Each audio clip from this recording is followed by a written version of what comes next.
Allora, innanzitutto vorrei salutare tutte le mie meravigliose principessine, a partire dalla principessina Agnese qui davanti. Quanti anni hai, Agnese? 8 anni. Beata te, Agnese. Cara!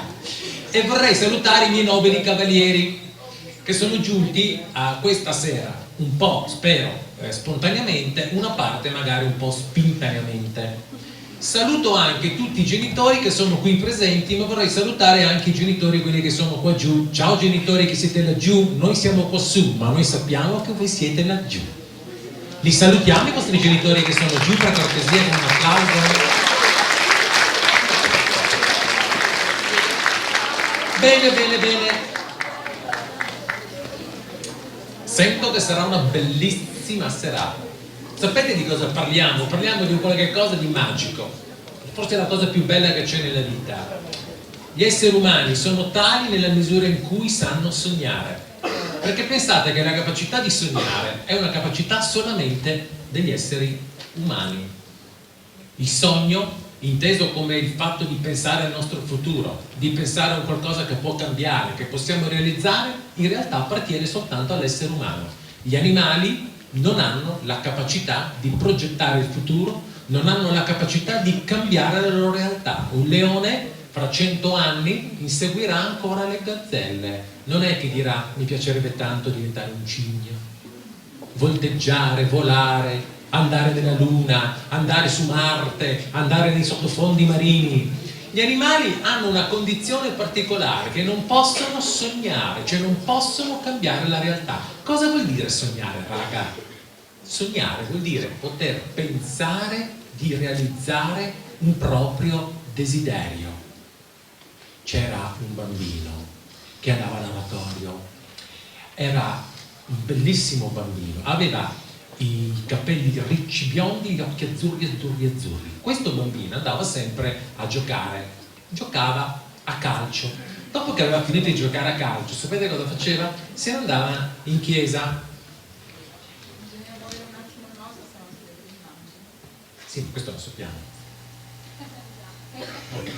Stavo dicendo, questo bambino, dopo che finiva di giocare, andava in chiesa e si metteva davanti alla statua della Madonna a pregare. Il prete, incuriosito da questo strano gesto, va da questo bambino e gli chiede: bambino, ma perché tu ti metti davanti alla statua della Madonna a pregare? E questo bambino risponde a questo prete: perché io ho un sogno. E qual è il tuo sogno, bambino? Il mio sogno, dice, è di poter diventare un giorno un campione di moto. E questo bambino ha un nome e un cognome, si chiama Valentino Rossi. Sapevate questa storia di Valentino Rossi? Valentino Rossi fin da bambino aveva un sogno: diventare un campione di moto, perché il papà, che era uno che faceva le gare di moto, lo portava sempre con sé e questo era il suo sogno. Attenzione raga, hanno fatto un'interessantissima ricerca in America, una delle più belle ricerche. Sono andati da 5.000 ragazzi di 16 anni e hanno chiesto loro di dire qual era il loro sogno. Che cosa volete fare quando avrete 36 anni? Il 93% sapete cosa rispondeva? Boh, ma I don't know. Voglio essere felice, voglio avere successo. Sempre meglio avere successo che stare sotto successo. Allora, da questo punto di vista, questa risposta, voglio essere felice, voglio avere successo, erano risposte non valide. Perché? Cosa vuol dire essere felici? Non si sa. Essere felici può essere fare il panettiere, essere felici può essere fare il giardiniere, essere felici vuol dire fare una famiglia, diventare un missionario in Africa, aiutare il prossimo, fare l'ingegnere, fare il medico, fare l'avvocato, fare il meccanico. Che ne sappiamo noi cosa vuol dire essere felici? La felicità non ha un senso se dietro non c'è un sogno, raga. Ebbene, soltanto il 7% aveva risposto che cosa voleva fare da grande. Dopo 20 anni, questi qui sono andati dai 5.000 studenti di 20 anni prima per vedere che cosa avevano combinato nella vita. E sapete cosa avevano scoperto? Hanno scoperto una cosa interessantissima.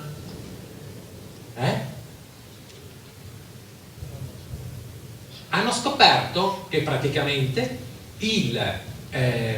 questi 7% non solo aveva realizzato il proprio obiettivo, cioè aveva realizzato il proprio sogno, ma aveva un reddito superiore al 93%. Cosa vuol dire questa cosa? Questa cosa vuol dire che chi ha in mente un obiettivo, chi ha in mente un sogno, è più facile che lo raggiunga rispetto a chi non lo ha. Non so se voi avete mai sentito parlare di un certo Seneca, probabilmente no, era un antico autore latino. Seneca ci ha insegnato una cosa bellissima, che nessun vento è favorevole per un marinaio che non sa dove andare. Perché è importante non avere dei sogni? Perché i sogni ci dicono in che direzione noi possiamo andare. Adesso io vi faccio vedere la storia di un uomo che ha realizzato un sogno incredibile. Incredibile, ragazzi, ma proprio incredibile veramente. Allora, pensate che quest'uomo, che è nato nel 1961, nell'agosto del 1961, è nato in America ed è nato in una situazione assolutamente svantaggiata. Non aveva nessuna probabilità di realizzare il suo sogno. Sto parlando di Barack Obama, perché io questa sera vi farò vedere, cosa che pochi sanno, la vera storia del bambino e del ragazzo Barack Obama. Vi faccio vedere da dove è iniziato e come è arrivato ad essere il 44esimo presidente degli Stati Uniti d'America. Una cosa fuori di testa, incredibile. Pensate che Barack Obama, quando è nato, pensate solo a questo, nel 1961, in America c'era la segregazione razziale, ovvero sia c'era il fatto che i neri non potevano votare, non potevano andare al cinema e sedersi in platea, non potevano entrare in determinati ristoranti. Se un bianco entrava in un autobus dovevano alzargli e lasciare il posto, altrimenti andavano in galera.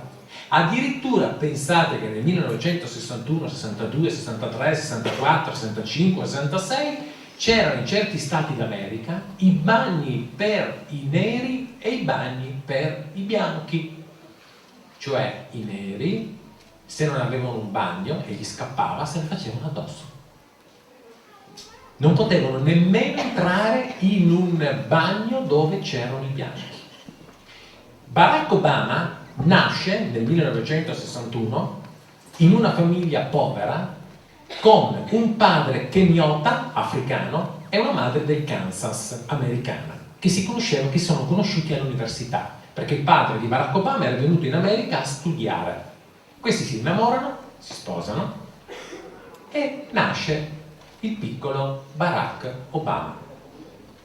Barack Obama, soltanto a 2 anni, ha il primo brutto evento della sua vita, cioè il padre ritorna in Africa, si separa, divorzia e ritorna in Africa. Pensate che rivede il padre all'età di 10 anni per un mese, e qui vedrete in questo filmato l'immagine del padre di Barack Obama, perché vedrete per la prima volta la foto del papà, una delle poche foto del papà di Barack Obama, e poi Barack Obama, il padre, lo rivede a 20 anni il giorno del suo funerale, perché il padre muore in un incidente stradale e Barack Obama deve ritornare in Africa per vedere il papà, ma il papà lo vede che ormai è morto. Pensate che nel 1963 c'è un grandissimo uomo, che qualcuno di voi ha studiato, che si chiama Martin Luther King, che fa quella famosissima marcia su Washington, dove pronuncia il più bel discorso che sia mai stato pronunciato da un essere umano sul valore dell'uguaglianza tra la razza umana. Questo discorso, sapete come si intitola? I have a dream, cioè io ho un sogno. E dice, io ho un sogno che un giorno i miei 3 bambini potranno andare a scuola tenendosi per mano con i bambini bianchi. Io ho un sogno che un giorno nella mia nazione Gli esseri umani non verranno più giudicati per il colore della loro pelle, ma per la nobiltà del loro carattere. Ebbene, Martin Luther King è stato ammazzato nel 1968. Adesso io mi fermo un attimo, vi faccio vedere delle cose e vi voglio far vedere la vera storia di Barack Obama e scoprirete una cosa a dir poco sconcertante tra un po'. Rimarrete sorpresi da che cosa sentirete da Barack Obama, non da un altro. Allora, se spegniamo le luci, partiamo col video. Le luci queste qua in maniera che voi possiate vedere bene e incominciamo a scoprire, ecco, va bene così, vedete tutti, no? Come si realizza un sogno.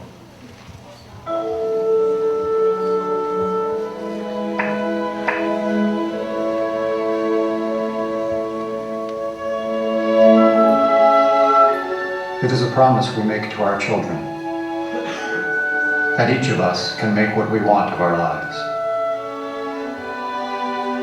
It is this promise that has defined so many great Americans. I stand here knowing that my story is part of the larger American story, that I owe a debt to all of those who came before me, and that in no other country on earth is my story even possible. And it has defined him as well. Eccolo, signore e signori, vi presento il piccolo Barack Obama, Baracchino. Allora, la cosa incredibile è che quando noi siamo venuti al mondo siamo tutti dei potenziali Barack Obama. Cosa sto cercando di dirvi? Che quando noi veniamo al mondo siamo delle bambine, dei bambini pieni di potenzialità e di possibilità. Nessuno deve dire tu sei negato per la matematica, nessuno ci deve dire tu sei pigro. Vedete, tante volte io sono un allenatore di studenti e ci sono dei ragazzi che mi dicono coach, io vorrei studiare ma sono nato pigro. E come fai a saperlo? Me l'ha detto mia madre. Come te l'ha detto tua madre? Eh sì, perché mi ha detto che quando sono nato ci ho messo 15 ore più di mia sorella. Il che vuol dire che io sono pigro, io vorrei studiare ma non ce la faccio. Io quando sono davanti al libro dormo, cosa deve fare? È più forte di me. No! Non esiste la pigrizia non è nella natura umana, la pigrizia è un comportamento. Quando voi venite al mondo siete delle persone che hanno migliaia di milioni di miliardi di possibilità realizzative. Ma per far questo noi dobbiamo avere un sole caldo, dell'energia che fa crescere le nostre potenzialità. Voi avete delle nature e ognuno di voi qui ha la sua natura, ognuno di voi ha il suo sogno. Non c'è una persona uguale a voi in tutta la faccia della terra. Siete speciali, meravigliosi, siete perfetti così come siete. L'unica cosa che dobbiamo cambiare qui questa sera è il comportamento. Perché il comportamento è quello che mi permette di realizzare i miei talenti e la mia intelligenza. E sapete cosa mi dice il vostro coach? Che ci sono comportamenti giusti e che ci sono comportamenti sbagliati.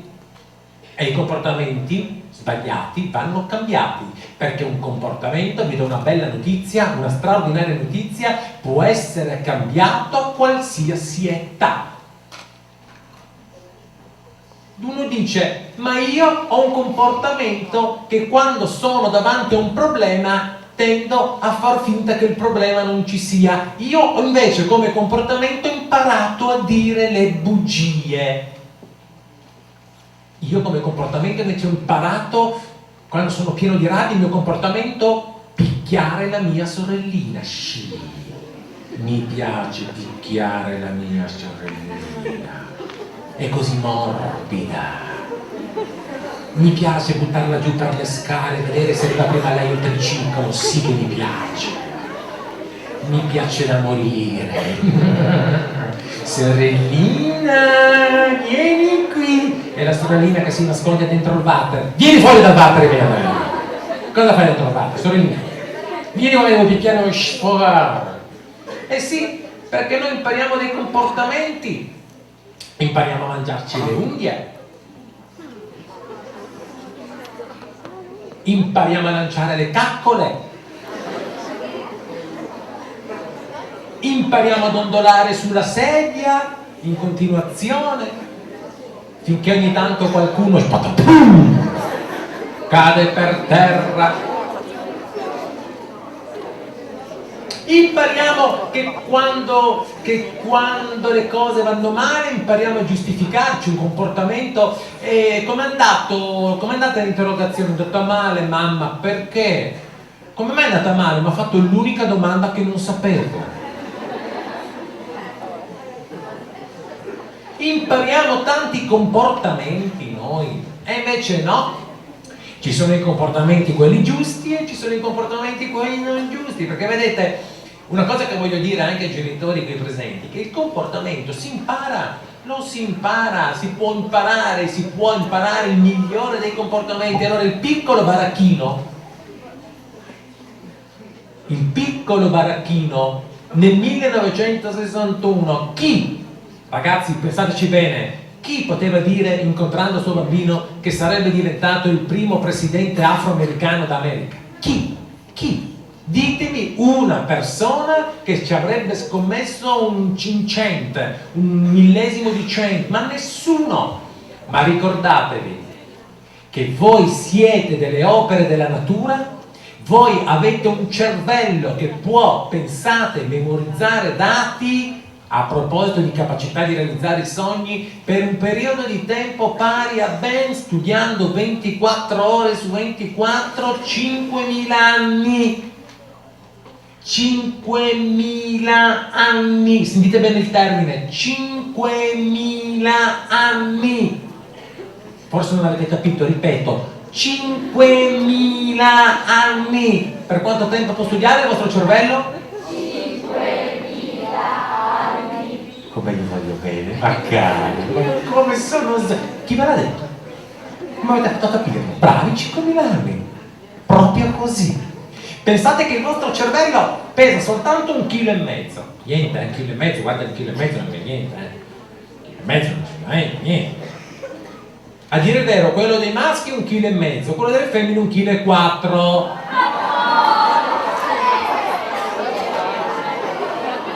Ma tanto noi maschi non lo usiamo, per cui come se non ci fosse.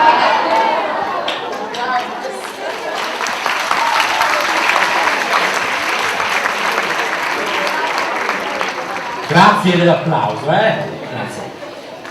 Ebbene, io dico una cosa, noi non dovremmo mai permettere che le croste vadano a riempire il nostro cervello e non poter far sì che il nostro cervello esprima tutte le sue potenzialità, perché io vi dico che la cosa più grande è che dentro di noi c'è tutto quello che ci serve per essere felici.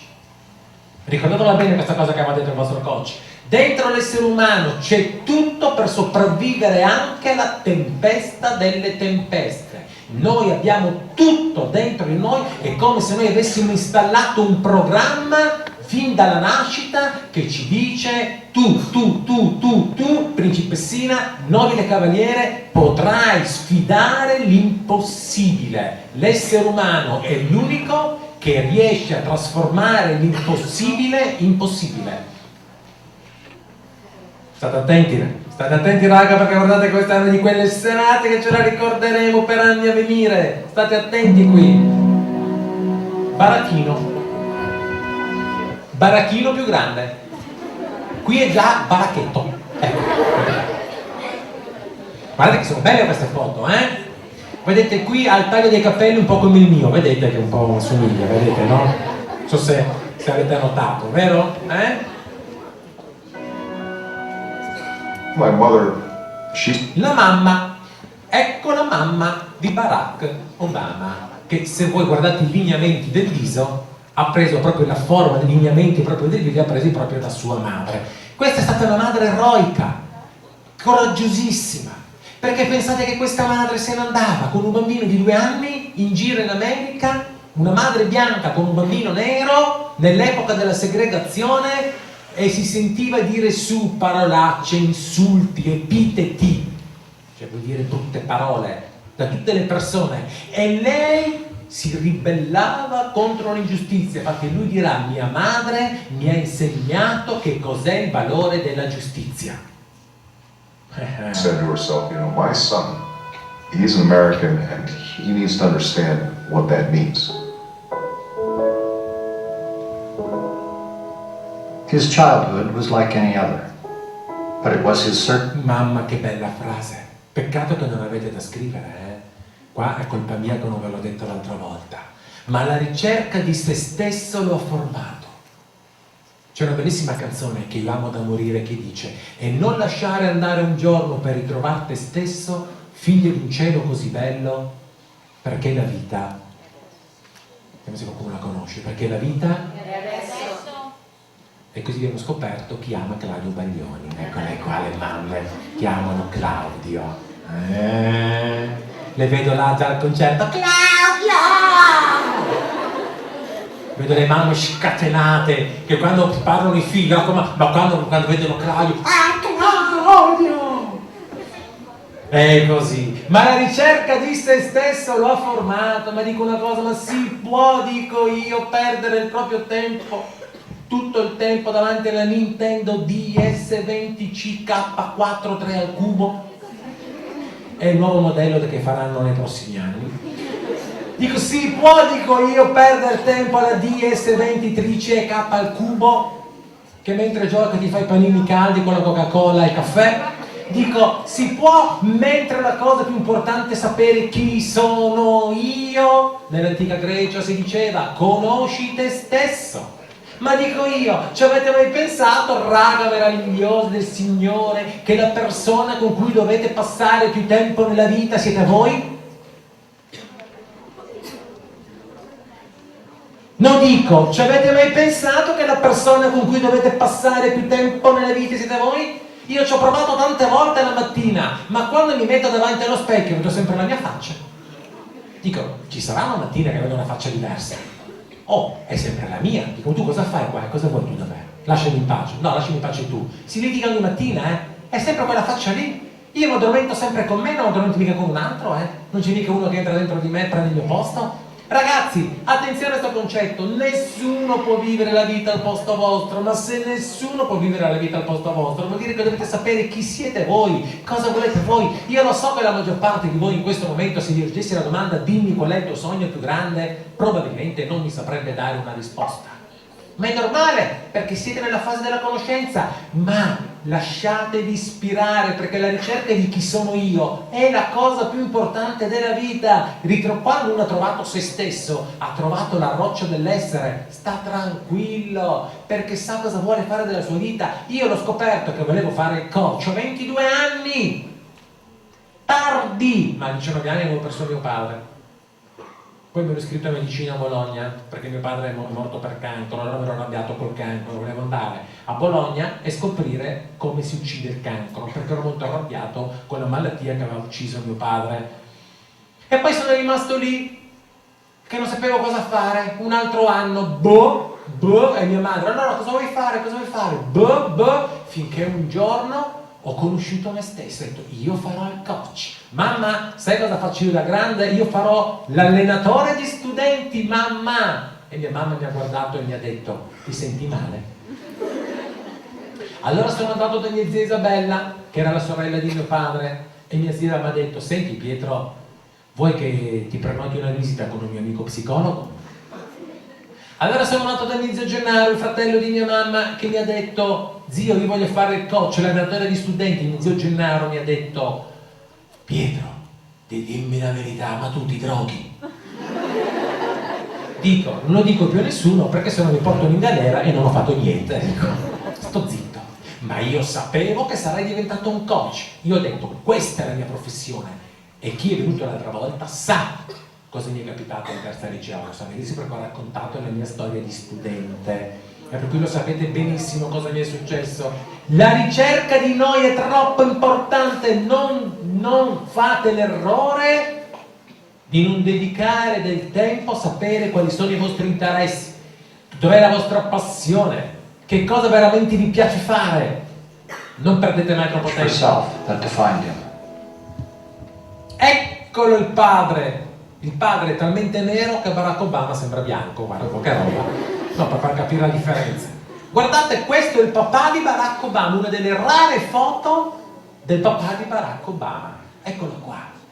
E vedete come questo bambino è sempre felice. Guardate com'è felice Barack. Non è mica arrabbiato col padre che non lo vede da 8 anni, Qui è da 8 anni che lui non vede suo padre.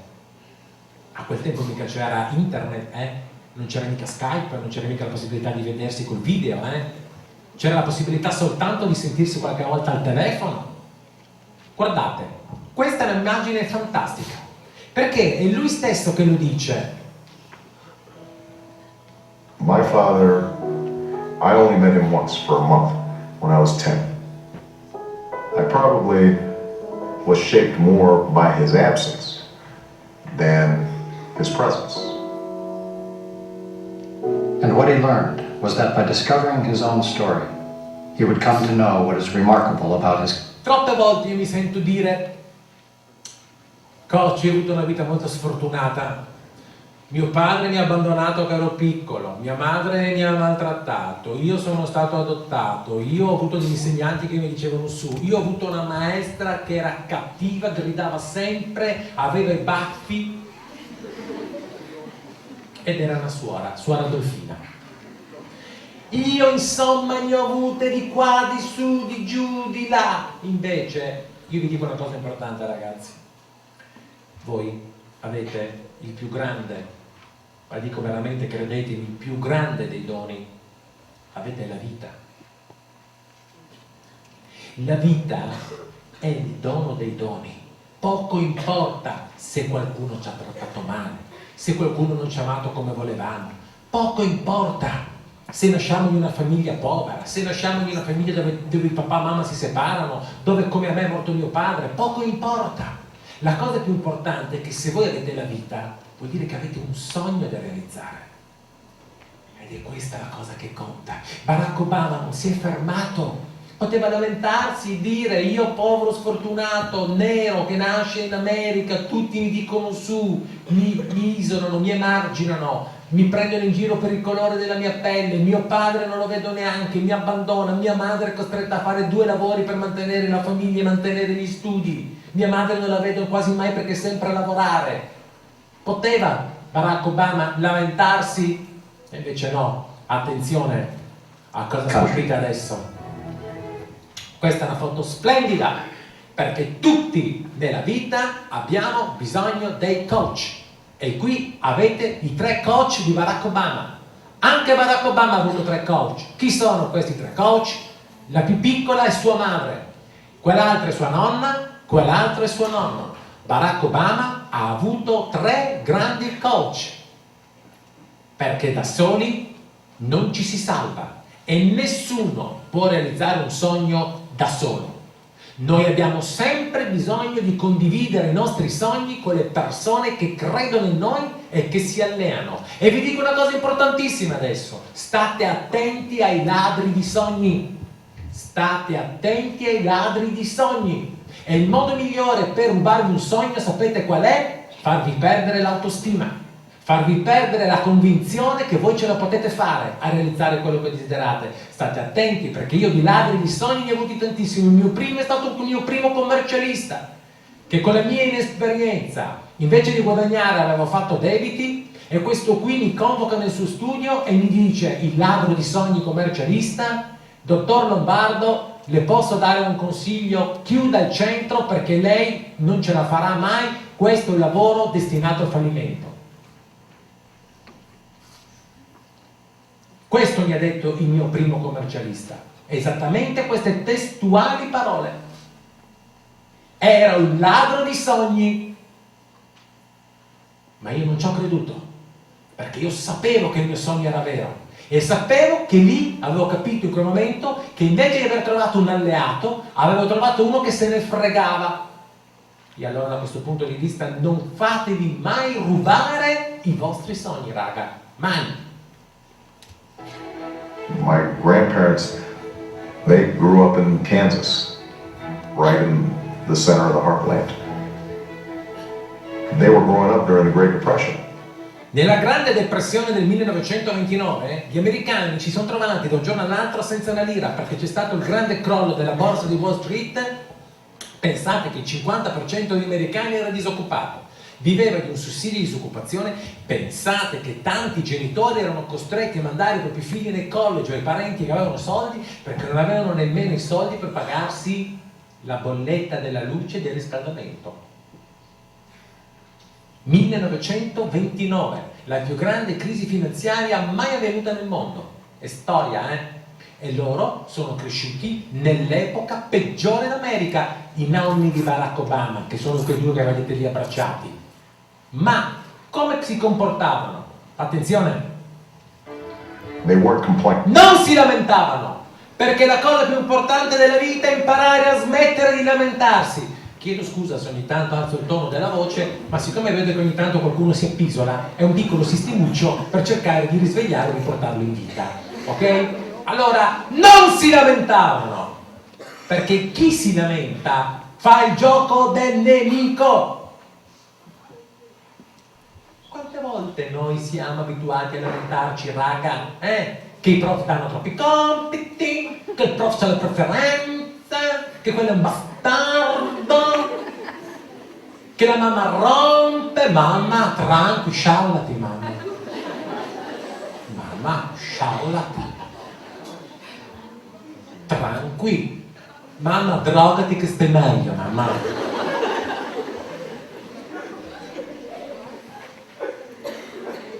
Voglio dire, quante volte noi ci lamentiamo che il professore è ingiusto, che mi ha dato un voto minore pur avendo parlato di più. Quante volte, provate a pensarci, la lamentela continua, ci lamenta di questo, il fratello e l'amico e quello, mi ha detto su, mi aveva promesso, non mi ha telefonato e io mi ha dato un sms e lui non mi ha risposto, bastardo. E quante volte noi ci lamentiamo nella vita, Madonna Santa, ma c'è gente che si lamenta in continuazione di tutto, se piove perché piove, se non piove perché non piove, se c'è caldo perché c'è caldo, se c'è freddo perché c'è freddo. Vuoi un consiglio? Mori! Così almeno non ti rompi più le balle. E anche sotto la tomba, Madonna quanta terra umida. E basta, sta zitto! Possibile, dico io, che c'è gente che si lamenta sempre col muso nero, che tu la incontri per strada, ciao, come va? Ma possibile, dico io? Ma non sto mica scherzando, sapete? Credete che stia scherzando? No, non sto scherzando, è così. Non bisogna lamentarsi, perché se vi lamentate perdete energie. Io ho scoperto che tutta l'energia che noi esseri umani dedichiamo a lamentarci può essere utilizzata per superare il problema. Quando uno si lamenta non ha risolto niente, si è solo sfogato. Ragazzi, fidatevi, perché se l'Italia cambierà è perché ci saranno meno persone che un domani si lamenteranno e più persone che agiranno. Noi non dobbiamo lamentarci, noi dobbiamo agire. La realtà cambia se cambiamo noi, ma se cambiamo mentalità, smettiamola di lamentarsi. Io vi dico solo che in Friuli, nel terremoto del 76, il giorno dopo i friulani erano lì che stavano costruendo di nuovo, con i morti ancora da seppellire. E non è che non provassero dolore, ma davanti al terremoto l'unica cosa da fare è di ricostruire, perché se ti lamenti i morti non risuscitano e le case non si ricostruiscono da sole. Più ti lamenti più la casa si costruisce da sola. Capite cosa sto cercando di dirvi, ragazzi? Dovete imparare a evitare, perché tutti noi abbiamo la tendenza, diciamoci la verità, un po' a lamentarci. Guardate che qualche volta, 2 o 3 volte all'anno si lamentano anche le vostre mamme. 2 o 3 volte al mese. 2 o 3 volte alla settimana, 2 o 3 volte al minuto, complimenti a tua madre. 2 o 3 volte al minuto, ma complimenti alla mamma, perché per lamentarsi 2 o 3 volte al minuto bisogna avere una costanza terrificante. Non si lamentavano, Ma years. They took life as la vita viene come viene, ma cosa stiamo qui a discutere? Ma quello è più fortunato di me, ma quello è più bello di me, io sono più sfigato, io sono più sfortunato. No, no, no, non credeteci in questa storiella qua, non è vero. La vita è come, la vita è quella che è, ragazzi. Il sogno serve proprio a modificare la realtà. came. Come They knew veniva? they had to work. Sapevano di dover lavorare duro, ecco, e fra poco voi scoprirete, ma questo filmato vale oro, perché fra un po' voi scoprirete quali sono i 7 valori di Barack Obama.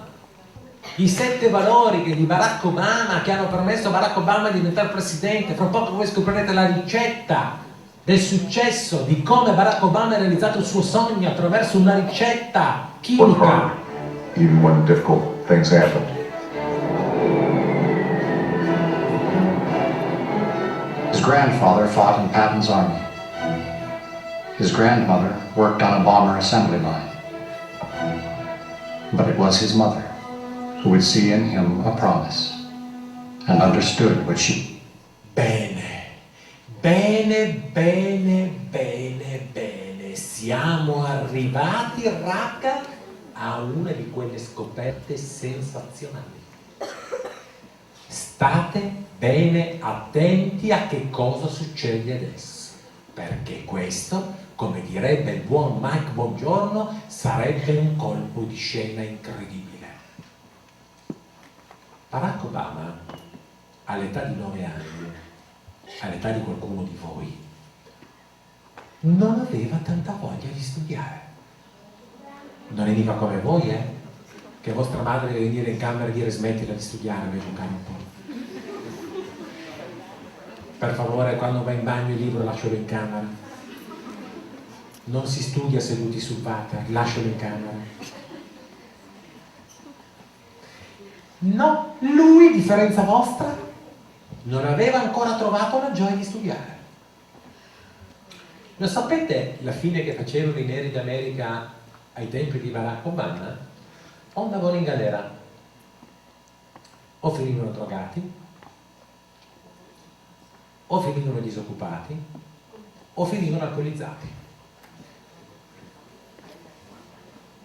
La mamma sa che questo figlio non può sprecare il talento che Dio gli ha dato, perché lui sa, come tutte le mamme qui presenti sanno, e tutti i papà qui presenti sanno, che i propri figli hanno qualcosa di speciale dentro. Ed è per quello che si arrabbiano tanto quando non lo tirano fuori. Allora cosa fa la mamma? La mamma dice: ah sì? Tu vuoi sprecare i talenti che Dio ti ha dato? Io te lo impedisco. E ho un solo sistema per impedirtelo. Quale? he needed to do. She'd wake me up.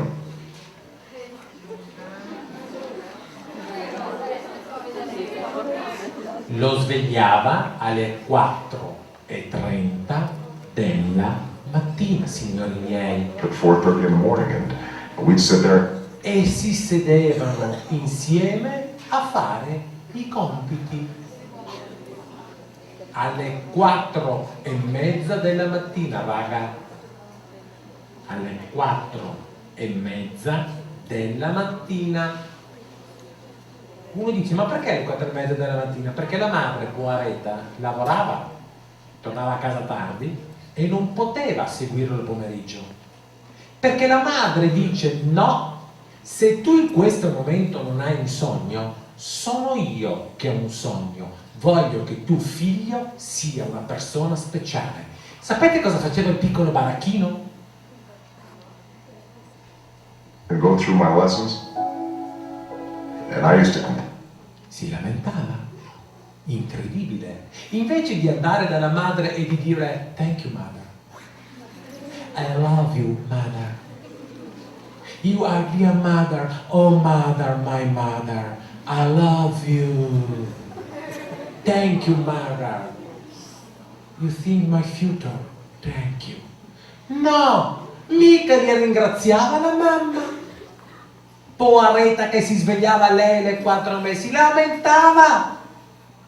And grumble. You can imagine a 6, 7, 8-year-old kid having to wake up at 4:30 and, you know, if I grow. E sapete che cosa gli rispondeva la madre quando Barack si lamentava? Ascoltate, leggete bene cosa gli diceva. Well, she'd say, well, this is.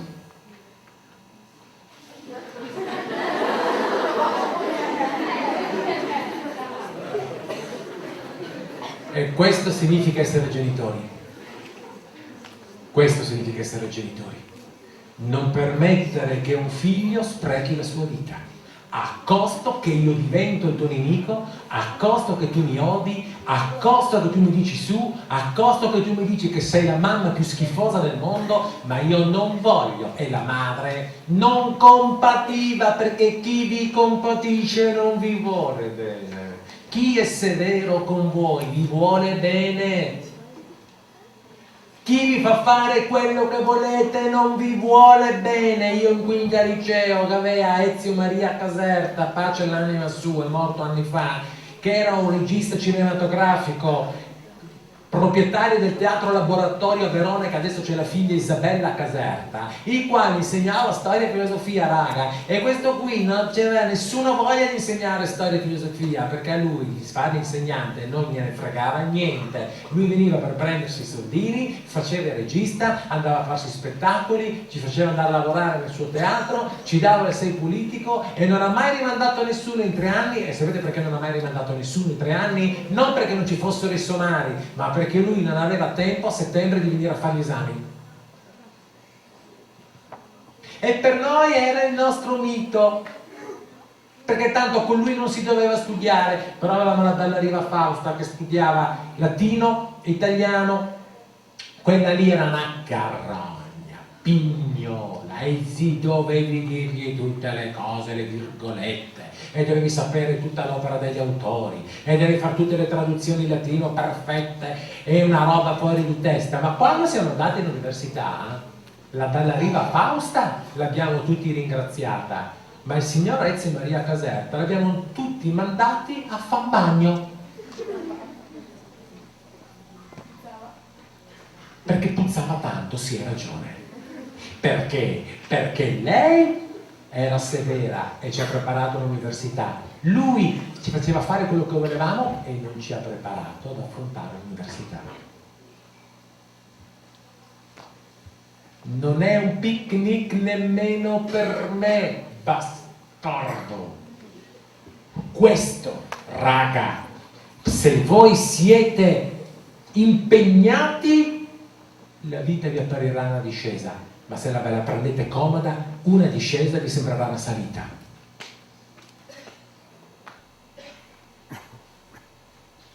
No picnic for me either, Buster.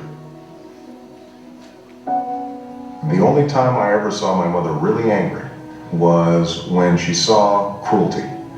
When she saw somebody Schernita vuol dire preso in giro. being bullied or somebody being treated differently because of who they were. And if she saw me doing that, she would be furious. And she would say to me, Immagina di essere nei panni di Tomaro e di Topare che si alzano la mattina, che devono addirittura litigare per farti uscire dal letto. Ti pagano l'affitto, ti pagano il cibo, ti pagano i vestiti, ti pagano il telefono, la cosa, il viaggio, la gita, il motorino, i soldi per la bibita, per mangiare la pizza con gli amici, e sti pori cristi devono pure alla mattina litigare per farti uscire dal letto. Ma dico, vi sembra normale? È il nostro comportamento. Immagina di essere nei panni della mamma che ha una lista di robe da fare, torna a casa e vede le scarpe in sala, le calze in cucina, le mutande sul lampadario, la tuta una sul terrazzo e quell'altra in mansarda, e dice: ma mio figlio, cos'è? Un seguccio? Cos'è? È un essere umano o è un cane che lascia le tracce e fa la pipì dappertutto? Voglio dire, cos'è?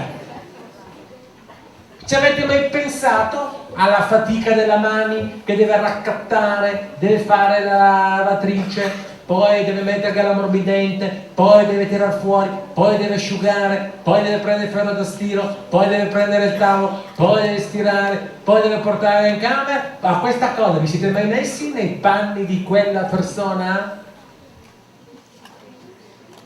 Perché vedete, la cosa più importante nella vita è mettersi nei panni degli altri.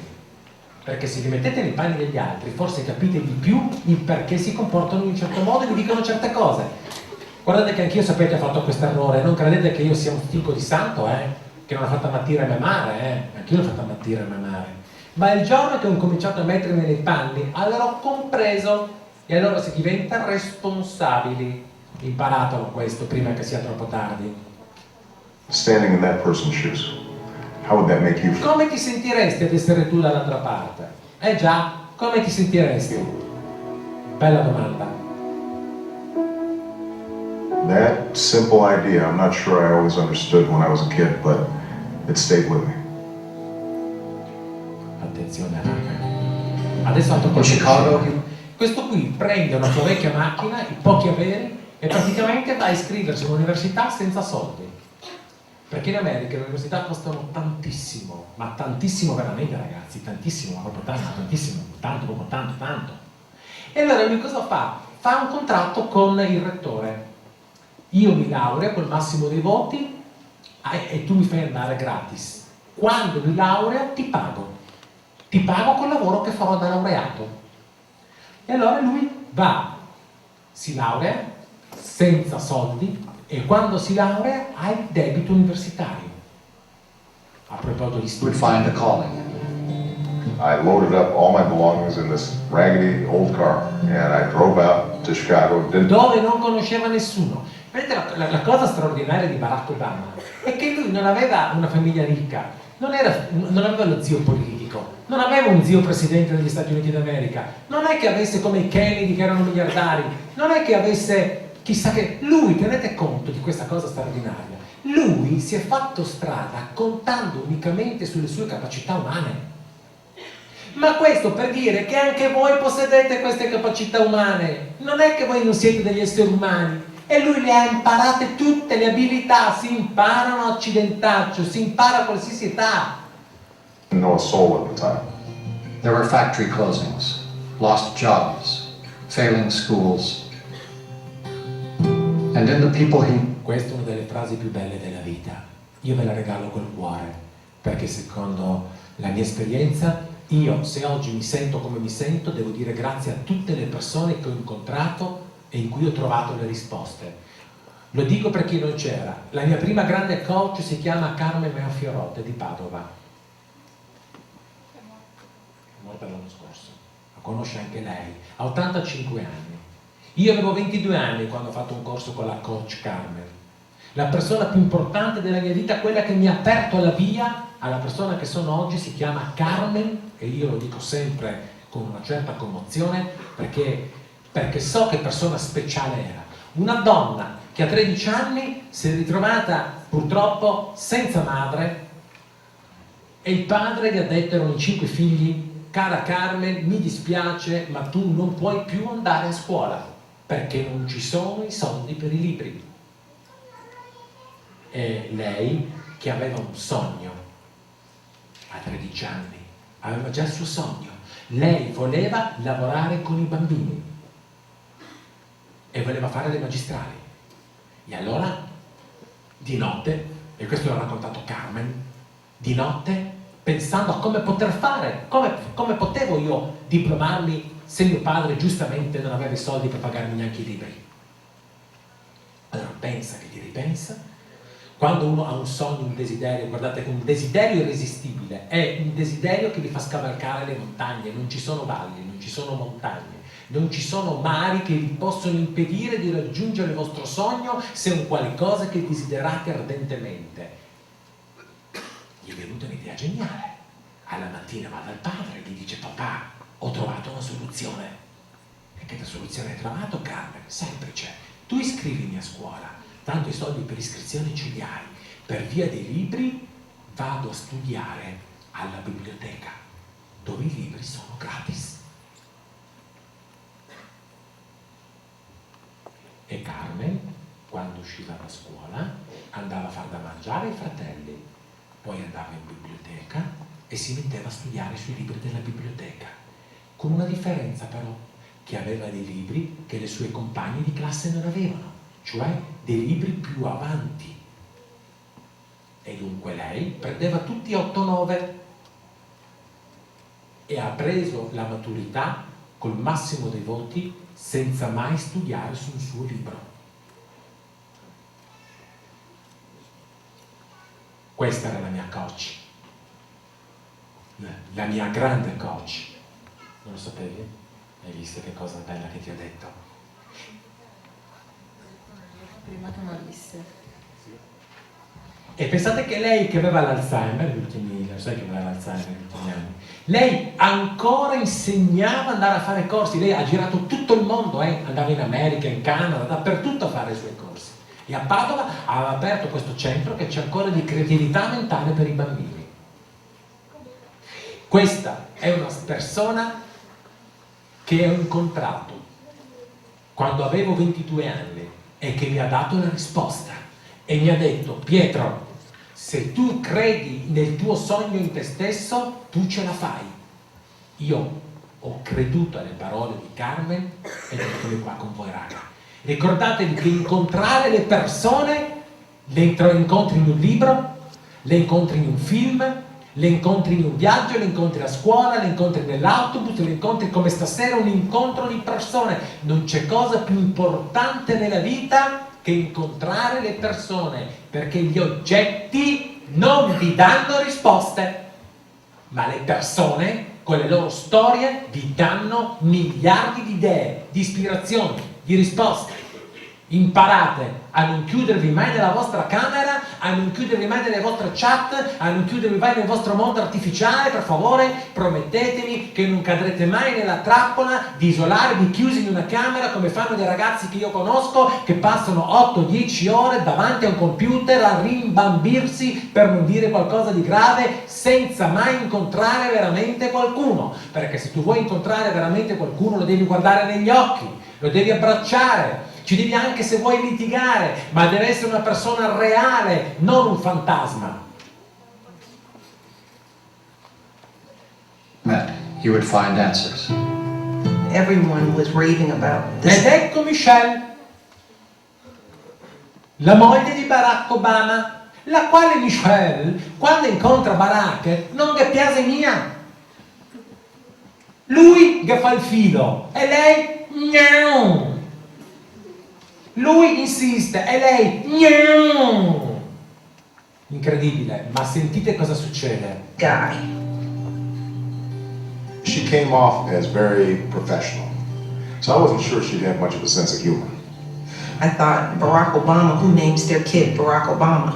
Now, it's one thing if your name was Barack Smith or Barry Obama, but Barack Obama, that's a killer. That's not going to work. And sort of a month into it, he was like, we should go out on a date. And I thought, no. Che bella che è questa foto, come mi piace questa foto.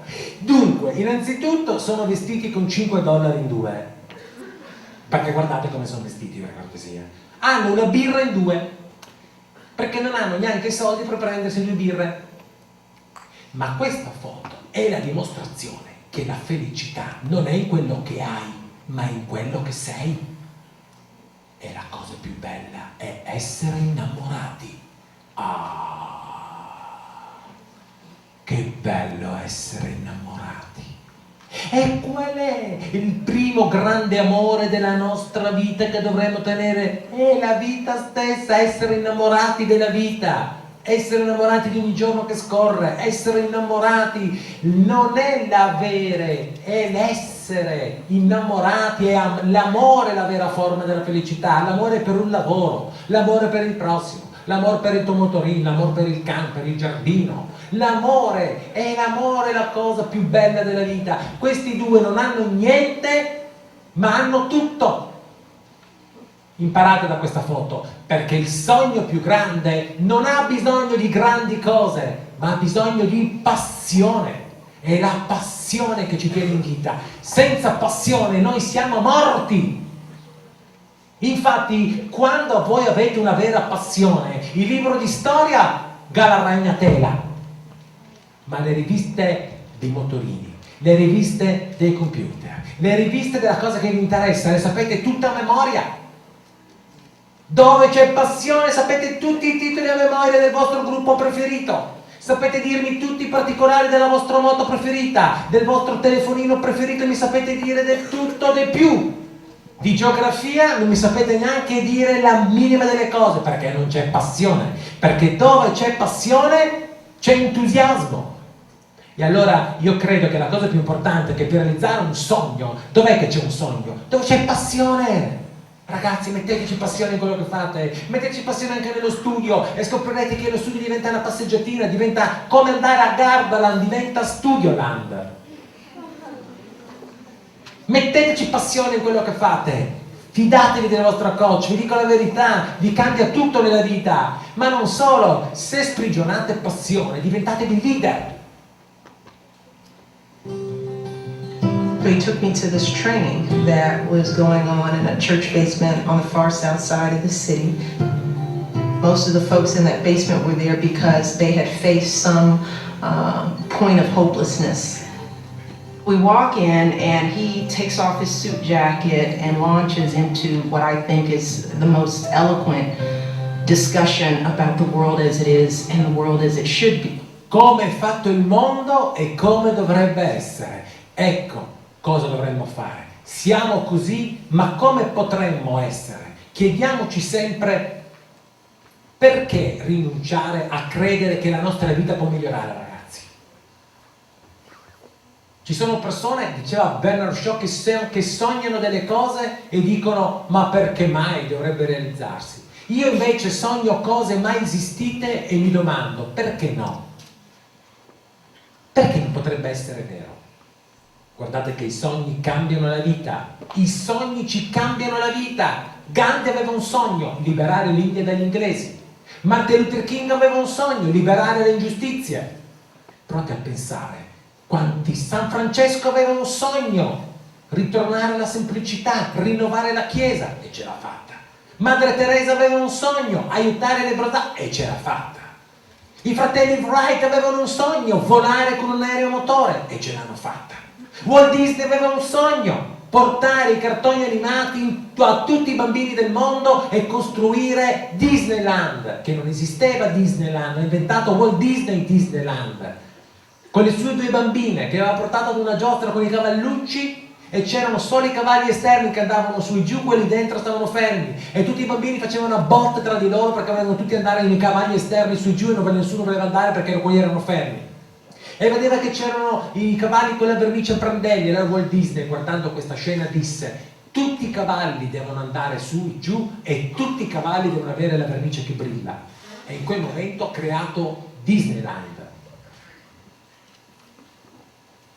Honda aveva un sogno, costruire il motore più potente della Terra. Era neanche con la terza media, ha lavorato gratis per anni in un'officina di moto e ha realizzato il motore più potente e ha costruito la Honda Corporation. E quando è arrivato il terremoto che gli ha buttato tutte giù le aziende in Giappone, sapete che il Giappone è una zona purtroppo molto sismica, lui non si è abbattuto e ha detto: bene, questo terremoto mi ha insegnato una cosa, che le mie aziende le devo costruire in tutto il mondo.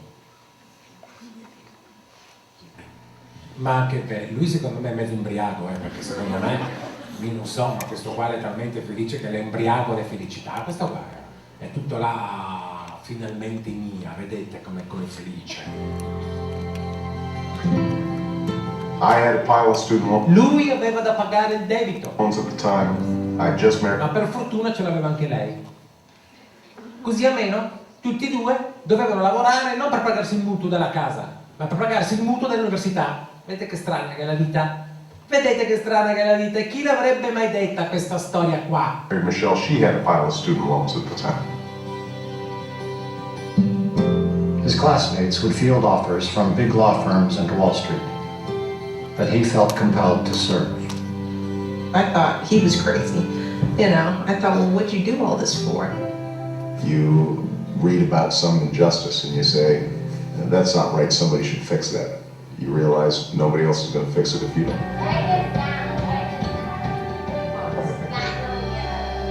But what I want is a family that is transmitting I valori, ragazzi, ascoltate bene il nostro coach. La differenza di un essere umano rispetto a un altro essere umano è non nelle sue potenzialità, perché abbiamo tutti le stesse potenzialità, perché abbiamo tutti un talento da donare speciale, ma è nei valori che fanno la differenza. I valori, credetemi raga, fanno la differenza. Non c'è niente da fare, è il valore che fa la differenza. Perché se tutti qua da stasera incominciate ad uscire col valore del rispetto, se incominciate ad avere il valore della comprensione, se incominciate ad avere il valore della comunicazione, se avete stasera il valore dell'autostima, la vostra vita cambia da così a così. Ma vi cambia da così a così la vostra vita. Perché i valori sono delle forze che ci attraggono. Vedete, io ho conosciuto troppa gente senza valori. Troppa gente senza valori. E tutte le persone che hanno valori, prima o poi, dico tutte, prima o poi, cadranno nel baratro. Perché il valore è una forma di rispetto per gli altri. Voi non conoscete chi era Anna Marchi, ma i vostri genitori sì. Non ha fatto una bella fine. Tutti quelli che vogliono lavorare non per il valore, ma per il proprio utile, non vanno molto avanti, vanno avanti 5, 10, 15 anni, ma prima o poi la vita gli presenta il conto. I valori sono quello che fanno la differenza. Attenzione raga, perché adesso conoscerete i 7 magici valori di Barack Obama. Cosa? Uno più bello dell'altro. Attenzione. The values I inherited, the values that Michelle inherited to the next generation. Hard work. 1. Lavorare duro. Il primo grande valore della vita è lavorare duro. Qui abbiamo un imprenditore che se è riuscito ad organizzare queste 5 serate è perché ha da sempre lavorato duro. Abbiamo persone che hanno veramente lavorato. Il lavoro, se è per un sogno, ci nobilita, perché ci permette di dare il meglio di noi. Anch'io ho dovuto rinunciare a molte ferie quando ho iniziato le mie attività. Anch'io quando ho iniziato le mie attività avevo un ufficetto di 16 metri quadri in affitto. Anch'io quando ho fatto il mio primo corso avevo 7 allievi e avevo quel genitore che mi ha detto: guardi che se il corso non funziona che dico su in tutta Verona. Allora io ho guardato e gli ho detto: ma se il mio corso funziona lei mi fa pubblicità in tutta Verona. Ed è stato costretto a farmi pubblicità. E dunque lavorare duro è quello che ti permette di andare sino alla fine del tuo sogno. Mai arrendersi, ragazzi. Secondo valore, Honesty. l'onestà. Perché l'onestà è un valore enorme, enorme. E il primo valore per voi è essere sinceri con i vostri genitori, non raccontategliela mai, per favore, siate onesti. Mamma, papà, quest'anno va veramente male, mancano 2 mesi alla fine della scuola, io ho paura di venire bocciato quest'anno, ho paura di non farcela, di prendermi il debito lì, su, giù, là. Siate onesti, perché chi lavora onestamente, chi ha un valore dell'onestà, non avrà mai da doversi nascondere davanti a nessuno. Il disonesto deve continuamente dire bugie e nascondersi dalla verità. Che brutto nascondersi per tutta la vita, ragazzi, orribile. Come quei mafiosi che sono stati nascosti per anni dentro sottoterra per non farsi prendere. Che brutta roba. Ma cosa te ne fai della ricchezza guadagnata disonestamente se poi non la puoi neanche spendere e vivere? Dai, su. Self-reliance. La fiducia! La fiducia. Stavo dicendo la fiducia perché c'erano 5 che stavano dormendo così. Allora, la fiducia in se stessi è fondamentale. C'è scritto nel Vangelo: se avessi fede come un granello di senape che cesta una montagna, sradiati, radicati nel mare, essa lo farebbe. Ma avete mai visto quanto è grande un granello di senape? È come il chicco di uno spiglio, la capocchia di uno spiglio, un granellino. Vuol dire che se io ho veramente fiducia, ma non mi ferma nessuno, sono un caterpillar se ho fiducia in me stesso. Respect for Il rispetto delle altre persone. Nessuno raggiunge un sogno calpestando gli altri, nessuno raggiunge un sogno sgambettando gli altri. Il rispetto delle altre persone, ragazzi, è troppo importante. La comprensione, che si chiama empatia, capire cosa gli altri ci dicono, capire il punto di vista, capire i bisogni degli altri, non solo kindness. la gentilezza. Quante volte voi vi rivolgete con un tono di voce gentile ai vostri genitori durante il giorno? Mamma! La gentilezza Faith. e la fede. Quanto è importante. La fede, la granitica certezza che otterrò quel mio sogno. La fede in Dio, la fede nella vita, la fede nel vostro sogno. La fede. Attenzione, perché a Barack Obama la vita non ne ha risparmiare neanche una. Attenzione a cosa gli succede adesso. My mom passing away was one of the toughest moments of my life. Gli è morta pure la mamma. Prima gli è morto il padre e poi gli è morta la mamma. You know, we always had a small family, and she was, sort of the beating heart of that family. It was. La vita è breve ed è meglio cogliere l'attimo. Carpe diem si dice in latino. Ed è così. Cogliere l'attimo vuol dire come state facendo voi questa sera, che siete splendidi a dir poco. Io vorrei farvi un filmato e far vedere come vi state comportando a tutti gli adulti che parlano male dei ragazzi. Perché voi questa sera, ragazzi, state dando una lezione al mondo degli adulti. Bravi, bravissimi, siete proprio bravi. Se uno ci rimane male, mi ha fatto un complimento. Insomma, porta pazienza. Sono rimasti male, poverini. Fatevi un applauso. Siete bravi, ragazzi. Quando uno è bravo, se lo deve sentire dire. Siete veramente bravi. A reminder to Fantastici. me, boy, life sure is short, and you better seize the moment. One of my earliest memories, going with my grandfather to see some of the astronauts being brought back after a splashdown. Sitting on his shoulders and waving a little American flag. And I remember my grandfather, who always. La grande immaginazione. Sognare significa avere una grande immaginazione. Pensate che abbiamo un'area del cervello, hanno scoperto i neuroscienziati, che è preposta alla funzione immaginativa ed è esattamente qui, nella parte dei lobi frontali del cervello. Qui, sappiate ragazzi, nella nostra fronte, qui c'è la parte più alta della nostra intelligenza, che è la capacità immaginativa. E pensate che questa capacità immaginativa si sviluppa dai 10 ai 22 anni.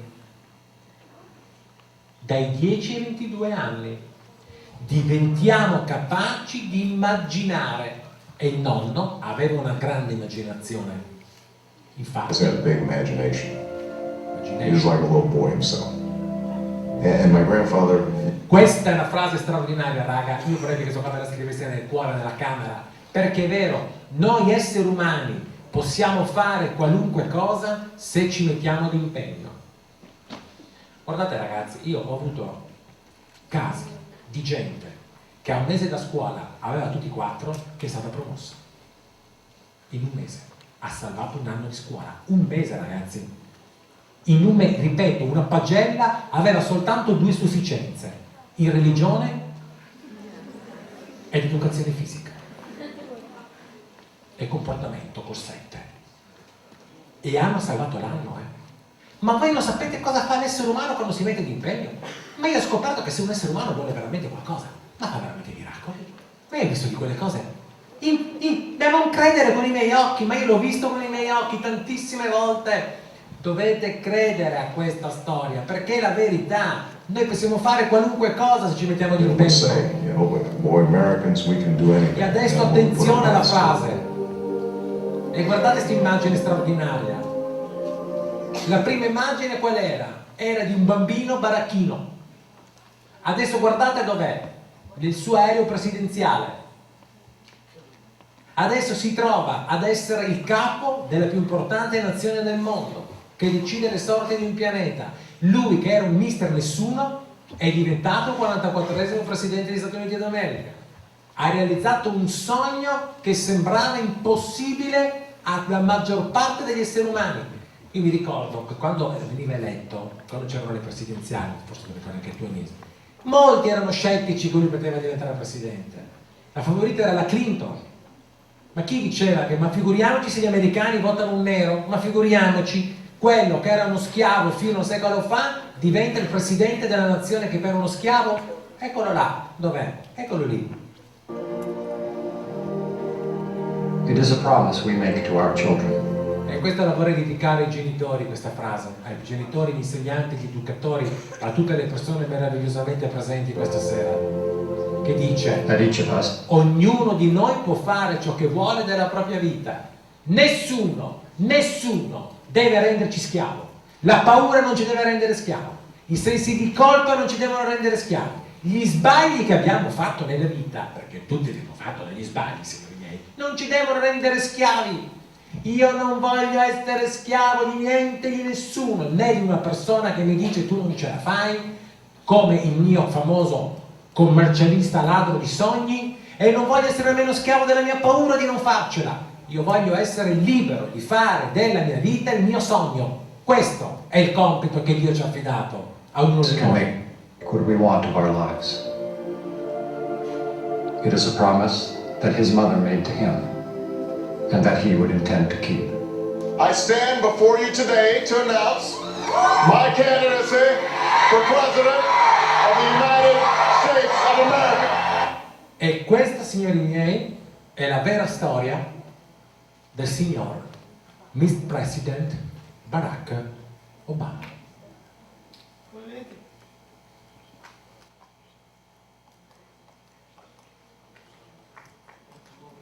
Facciamo un applauso.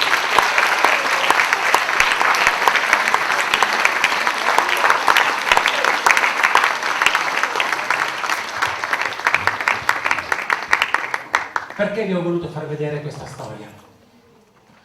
Perché io quando l'ho vista ne sono stato edificato, ho trovato dei nuovi stimoli, mi sono detto: Pietro, ritorna a sognare grande, ritorna ad alzare l'asticella, non fermarti, non avere la pancia sazia, perché se tu smetti di sognare, smetti di dare il meglio di te.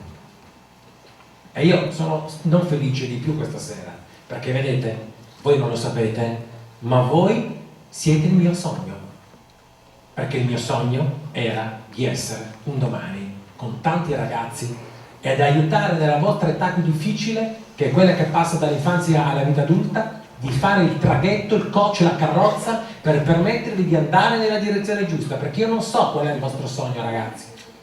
Non ho la capacità di vedervi dentro e di dirvi tu farai questo, tu farai quello, ma io so, perché l'ho visto ormai centinaia di volte, in dei ragazzi che l'altro giorno, Nicola, potrei fare anche il cognome, ma dovrei chiedere a lui il permesso di farlo, ma si chiama Nicola, un ragazzo che è venuto da me 10 anni fa, che aveva perso il padre, orfano di padre, di Vicenza.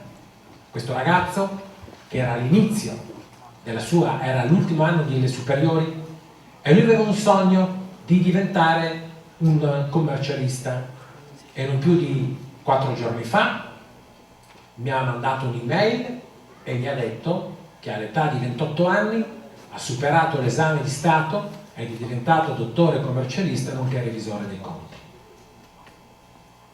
E voi non sapete la gioia che questo ragazzo, che era timido, noi diremmo sfigato, inibito, pauroso, sfiduciato, la gioia nel sapere che ha realizzato il suo sogno, che è arrivato dove voleva arrivare, è una gioia per me troppo grande. Ma è una delle tante storie, ma questa è la più recente perché mi è arrivata l'email, si è ricordato di me e mi ha voluto far partecipe di questo straordinario risultato. Guardate che diventare dottori commercialisti e revisori dei conti non è facile, è un esame difficilissimo di Stato. E lui ce l'ha fatta senza un padre, solo con una madre, figlio unico, da una famiglia povera veniva pure lui, e lui ha realizzato, e io so che lui diventerà un grande dottore commercialista. e so che sarà una persona che lavorerà bene, che farà molto bene. Io già lo so, perché so chi è Nicola. Io ho parlato di Nicola, ma vi potrei parlare di tante altre storie, di Elena che finalmente si sta laureando, il suo sogno, anche lei che si considerava il brutto anatroccolo quando l'ho conosciuta aveva 17 anni e finalmente si sta laureando, ma manca poco, e sta diventando maestra d'asilo. Il suo sogno era lavorare con i bambini e lei è nata per fare la maestra. Lei proprio, tu la vedi e capisci che lei è nata, che lo scopo della sua vita è fare la maestra. E questa è la storia di Elena da Trieste. Questa è Elena da Trieste. Per cui io so che i sogni si possono realizzare, non importa, ripeto, quale sogno, l'importante è realizzarlo, perché tutto è possibile se crediamo nei nostri sogni. Sì, aver voglia di cambiare. Guardate ragazzi, fidatevi di me, quando uno veramente ha voglia di cambiare vita, la cambia. Se uno veramente voglia di mettere in ordine la sua camera, ma la mette in ordine, rimane in ordine per tutta la vita. La mamma entra e dice scusa, ho sbagliato stanza, non la riconosce neanche. Uno che ha veramente voglia di cambiare una relazione va, mamma, papà, da oggi non voglio più litigare con voi. Fratello, sorella, non voglio più che tu sei il mio nemico, che ti ho considerato che sei la mia più grande disgrazia. Tu sei il mio più grande dono, perché quando i nostri genitori non ci saranno più, io e te saremo ancora insieme e sarà bello ritrovarsi insieme da vecchi e parlare di quando eravamo bambini, che ci facevamo i dispetti. Io voglio cambiare, il desiderio di cambiare la più potente molla che c'è. È quella che ha portato alle grandi rivoluzioni, la rivoluzione francese ad esempio, che è nata sul desiderio di aver voglia di cambiare la tirannia, l'aver voglia di cambiare, che ci ha portato all'unità d'Italia, l'aver voglia di cambiare, che ci ha portato alle più grandi scoperte. La voglia di cambiare, e questa voglia del nuovo, e questa voglia di essere sempre stupiti. Ragazzi, avete voglia di cambiare, non siate delle poltrone, non siate delle amache, non siate dei divani, siate delle persone che portano il cambiamento. Ecco perché io amo da morire vedere come vi vestite voi, perché voi vi vestite in maniera diversa, vi mettete i jeans extra large perché avete il senso dell'ospitalità, bravi, vi portate i piercing perché si sa mai che trova una calamita. So dove subito, le individuo subito, il piercing mi porta una calamita. Perché siete fantastici, perché avete il vostro modo di parlare, è bella questa cosa. Tutti dicono, questi ragazzi, guarda come si vestono, ma no, siete bellissimi. Io ho visto dei ragazzi pittoreschi, mi ricordo sempre con la cresta da gallo, giallo, rosso, verde, e gli ho detto, guarda che ci starebbe anche il blu. Lui mi ha guardato e mi ha detto, invidioso, eh? Effettivamente un pochino lo ero, perché io la cresta non avrei potuto mai avercela.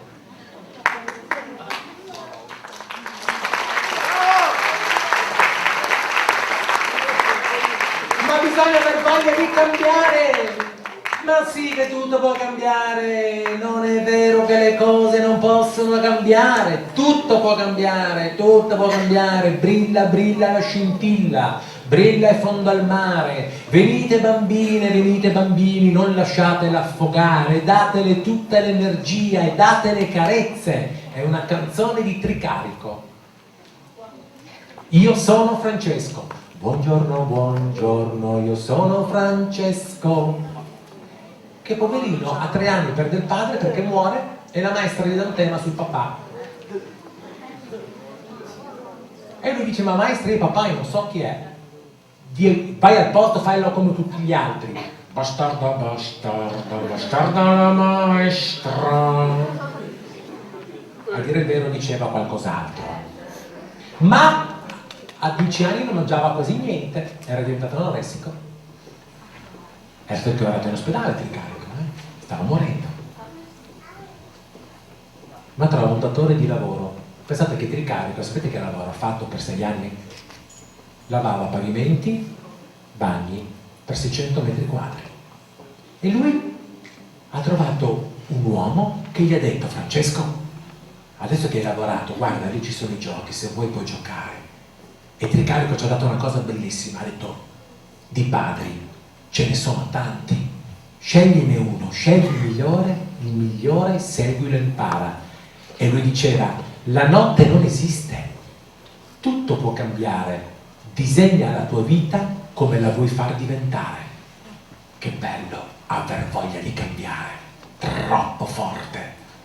Sì, dobbiamo rendere più duro l'impegno, perché se tu ti abitui a sollevare 5 kg, il giorno che la vita te ne chiede di sollevare 30, cosa fai? Che la faccio mia, troppo difficile. Ma se tu ti abitui a sollevare 100 kg, quando la vita ti chiede di sollevarne 60, per te sarà un giochetto.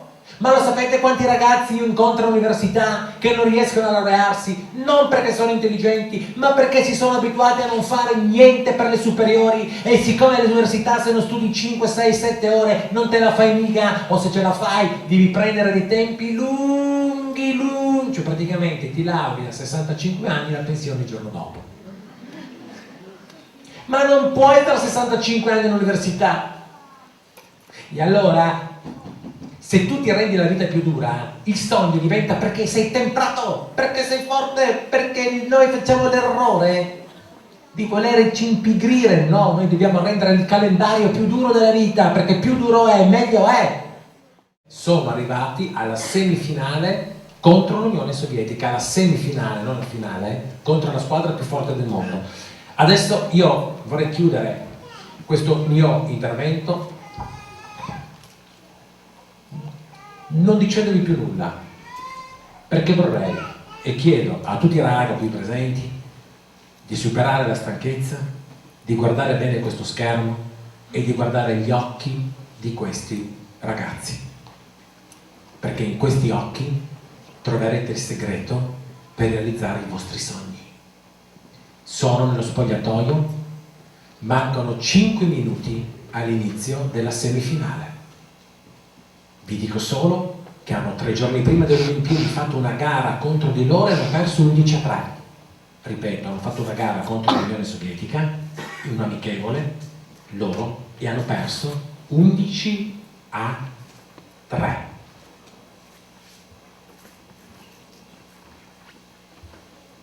Ma c'è qualcosa di meraviglioso, che quando gli esseri umani si uniscono, uniti si vince. Quando gli esseri umani credono tutti nello stesso sogno, Dio si allea con gli esseri umani e quel sogno lo fa diventare realtà. Guardate cosa vuol dire essere concentrati, ragazzi. Guardate cosa vuol dire essere totalmente dentro se stessi e contemporaneamente totalmente uniti agli altri. Guardate che magia, che immagini straordinarie state per vedere, e ascoltate le parole del coach che in 2 minuti soltanto dice alla sua squadra il motivo per cui possono farcela. Sono tutti concentrati in se stessi, stanno raccogliendo le loro forze di giovani samurai per andare sul campo di battaglia della vita, perché l'essere umano sta bene se lotta, non se si ritira dalla lotta, sapete. Ognuno è profondamente in contatto con sé e c'è chi è in contatto con Dio, perché la preghiera è importante per chi crede in Dio. E non c'è nessuno che non sia assorto in questa meditazione. Anche il coach, a 4 minuti ormai dalla fine di questa avventura, termina la sua mission. Lui è stato il primo a credere che questo sogno fosse possibile. Controlla la lista dei suoi giocatori, mancano, vedete, esattamente 5 minuti, e adesso vi dico una cosa bella: tutto è possibile se gettate il cuore oltre l'ostacolo. Tutto è possibile se gettate il cuore oltre l'ostacolo, ragazzi.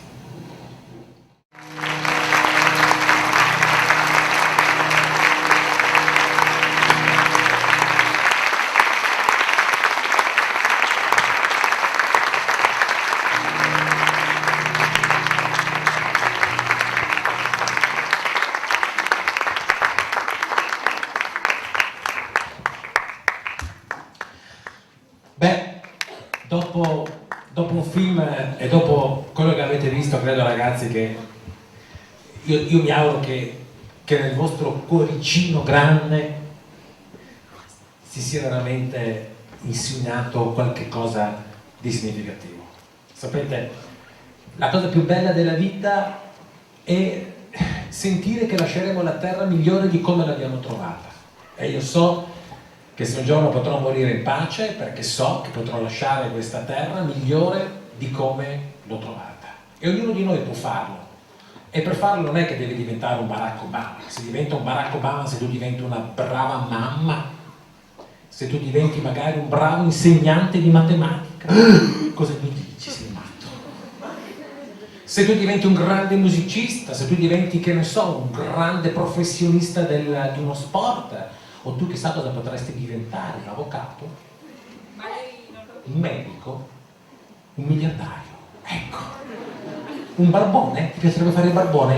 L'importante è che tu però diventi il miglior barbone del mondo, perché se devi fare qualcosa, dicevi Martin Luther King, l'importante è che tu la faccia al meglio di quello che puoi. Se non puoi essere una montagna, sii una migliore collina. Se non puoi essere un grande albero, sii il miglior cespuglio. Ma qualsiasi cosa tu sei, cerca di essere la migliore persona che puoi essere, perché lo scopo nella vita è di cercare di essere la migliore persona che possiamo essere, e io so che voi potete essere delle grandi persone. Chiudo questa magia di questa serata che mi porterò nel cuore per chissà quanti mesi, perché questi sono gli incontri che fanno la differenza, lasciandovi una frase di un grande poeta, Khalil Gibran, che diceva, proprio rivolto a voi ragazzi, diceva: sognate grande ragazzi, andate a caccia di stelle, può darsi che non ne troviate, ma non tornerete mai a casa con un pugno di fango tra le mani, perché chi va a caccia di stelle si troverà sempre a raccogliere polvere di stelle, ma chi non guarda alto non potrà mai andare verso il cielo. E noi siamo nati per sognare e per sognare grande. Credete nei vostri sogni, perché voi potete se ci credete, e io sono convinto che qui davanti a me abbiamo un futuro meravigliosamente più bello del nostro presente, perché i vostri sogni renderanno il nostro paese un paese migliore di quello di oggi. Grazie raga, e grazie Sante, e grazie Mese, e grazie a tutti i collaboratori della Liber.